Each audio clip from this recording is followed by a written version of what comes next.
The Russia-Ukraine war is well into its fourth year, and while the front lines remain hot, something unprecedented has happened.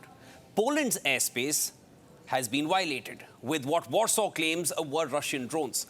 19 violations were reported, and fragments of 7 UAVs and 1 missile have been found in Poland so far. Poland says that these were of Russian origin, and this suspected Russian incursion on a European and NATO country took place in the early hours of September 10th.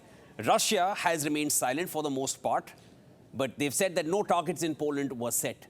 I'm Shivan, Chanana. This is Game Plan, and to discuss this further with me and what this means, and will NATO get involved as they've invoked Article 4 now, what this means going forward for the war.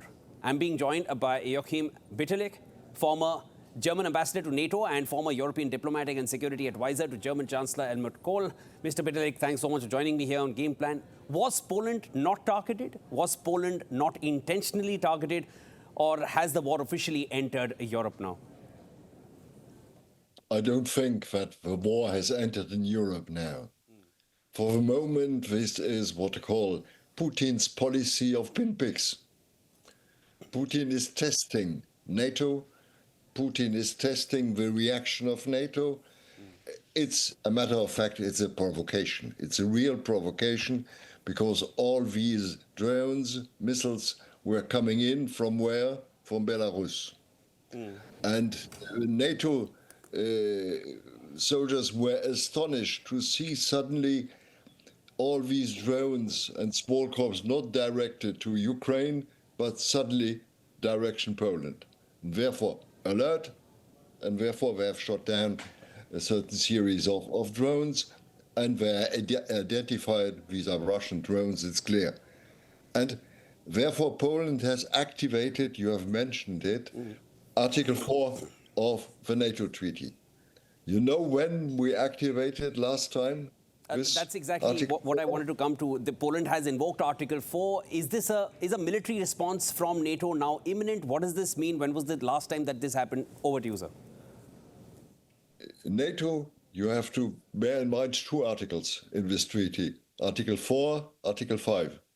Article 5 is once you are attacked by someone directly, you may invoke Article 5.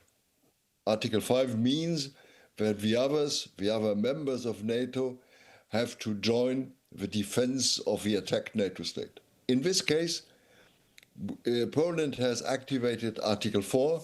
It's what I call the consultative mechanism within NATO.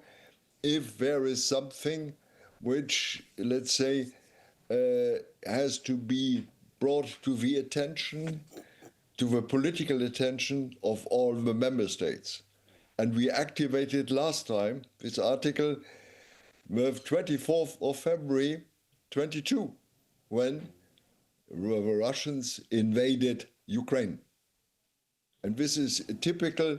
It's now a test. It's consultation among member states of NATO and to see what could be a political answer of NATO. Mr. Bitterlich, yes, please. Please you can complete. The military answer.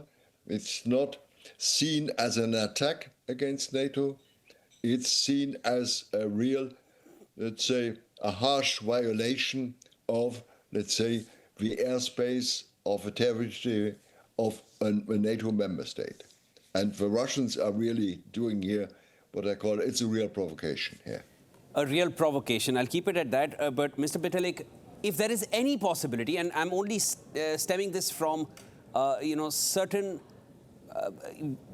thoughts that have come out. I wouldn't even call it anything more than that at this point, that perhaps Ukraine can very easily, it can utilize this opportunity to carry out different attacks, and perhaps some of those, because I'm stemming this back to the fact that in 2022, there was a missile which landed in Poland. That was the last time that their airspace in certain capacity was invaded. It was there was an incursion of that missile which landed inside Poland.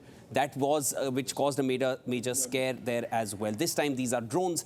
But last time it was understood that those were perhaps air defenses of Ukraine which landed in Poland.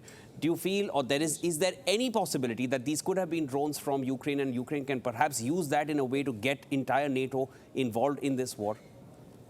Your suspicion is it may be a provocation introduced by Ukraine in order to get NATO in. No, it's clear. In this case, it's really clear the drones and missiles were coming in from Belarus, not from Ukraine. And I think they are now able to control really the airspace till and I just have been reading this morning the reaction of the German NATO forces who have been observing these drones coming in. And they have been part, let's say, of the NATO defense, of the Polish defense system. And therefore, we have seen in the sky of Poland 2 fighters, Polish fighters, F-16, and F-35 Dutch fighters who are reinforcing actually the Polish airspace and the Polish defense. It's a serious case for me in here that NATO has to reinforce its forces of air defense. This is real. Here you see through this case this. I don't see this case as a provocation from the Ukrainians, not at all. We are today looking at, let's say, satellite control, airspace control. We are able to make a real differentiation if there is someone who tries to provoke to get you in a war, or there is the real other side. It's clear, these were the Russians. Yes, and Mr. Bitterlich, is it now safe to say that those talks which were perhaps scheduled to happen between Zelensky and Putin can just forget about it? There was that, then there was going to be that trilateral talk with Trump involved in it as well, and there was a lot of talk which happened soon after the Alaska summit. Can that all be put back on the shelf at this point, or is there still some kind of hope for that to materialize? Relaunch at zero, if you want. Relaunch at zero. I had never this hope of a bilateral summit between Zelensky and Putin. Putin didn't said, well, he can come to Moscow. He will be then arrested immediately. I doubt Zelensky is going to go to Moscow to have those talks. Do you feel so? No, I would have never gone if I were to be Zelensky. Zelensky would have arrested in Moscow and finished. The aim of Putin is more than clear. He wants to get what I call a second Belarus. Ukraine as a second Belarus. A country, a state, if you want, a so-called state, depending totally on Russia. This is his aim. And his aim is not only to occupy the east, to get back the Crimea. Many people in Moscow that I've been talking in the last 10 years have always had a certain understanding for Crimea, yes. They understood to the eastern or the east of Ukraine because of the weapons industry. But what Putin wants to reach here is not a neutral Ukraine, it's a Ukraine totally depending on Russia. Let's call it the Belarus too. This is his goal. I mean, as far as the defense ministry in Russia is concerned, they said Poland, there was no target set in Poland, so that's all that they've said. And there's silence from the Russian part and they haven't really set aside or stepped aside from this attack or this incursion of the Polish airspace in clear words, and that only goes to increase that suspicion that yes, these were Russian drones which kind of went past their intended targets. And a lot of the places, they've also mentioned that there was no ammunition or that kind of sort of material found in those drones, in the debris which was found, but there is a larger sense of silence coming in from the Russian side.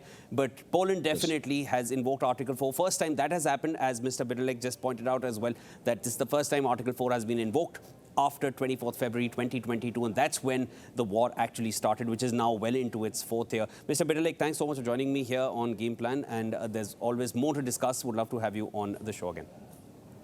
It's a pleasure, as always.